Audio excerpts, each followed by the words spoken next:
इब्राहिम की संतान, दाऊद की संतान, यीशु मसीह की वंशावली। इब्राहिम से इसहाक उत्पन्न हुआ, इसहाक से याकूब उत्पन्न हुआ और याकूब से यहूदा और उसके भाई उत्पन्न हुए। यहूदा से फिरिस और यहूदा और तामार से जोरह उत्पन्न हुआ और फिरिस से हिस्रोन उत्पन्न हुआ और हिस्रोन से एराम उत्पन्न हुआ और एराम से अम्मीनादाब उत्पन्न हुआ और अम्मीनादाब से नहशोन और नहशोन से सलमोन उत्पन्न हुआ और सलमोन और राहाब से ओअज उत्पन्न हुआ और ओअज और रूत से ओबेद उत्पन्न हुआ और ओबेद से यशो उत्पन्न हुआ और यशो से दाऊद राजा उत्पन्न हुआ और दाऊद से सुलेमान उस स्त्री से उत्पन्न हुआ जो पहले उरियाह की पत्नी थी।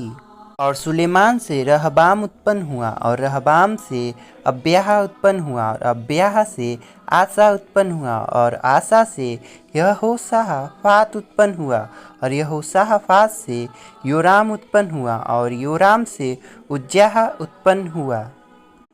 और उज्जाह से योताम उत्पन्न हुआ और योताम से आहाज उत्पन्न हुआ और आहाज से हिजकिय्याह उत्पन्न हुआ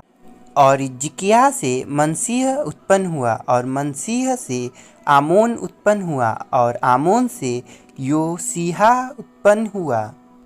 और बंदी होकर बाबुल जाने के समय में योसीहा और यकुन्याह और उनके भाई उत्पन्न हुए। बंदी होकर बाबुल पहुँचाए जाने के बाद यकुन्याह से सालतियेल उत्पन्न हुआ और सालतियेल से जरुब्बाबेल उत्पन्न हुआ और जरुब्बाबेल से अबीहूद उत्पन्न हुआ और अबीहूद से इल्याकीम उत्पन्न हुआ और इल्याकीम से अजोर उत्पन्न हुआ और अजोर से सदोक उत्पन्न हुआ और सदोक से अखीम उत्पन्न हुआ और अखीम से इलीहूद उत्पन्न हुआ और इलीहूद से इलियाजार उत्पन्न हुआ और इलियाजार से मत्तान उत्पन्न हुआ और मत्तान से याकूब उत्पन्न हुआ और याकूब से यूसुफ उत्पन्न हुआ जो मरियम का पति था, जिससे यीशु जो मसीह कहलाता है उत्पन्न हुआ।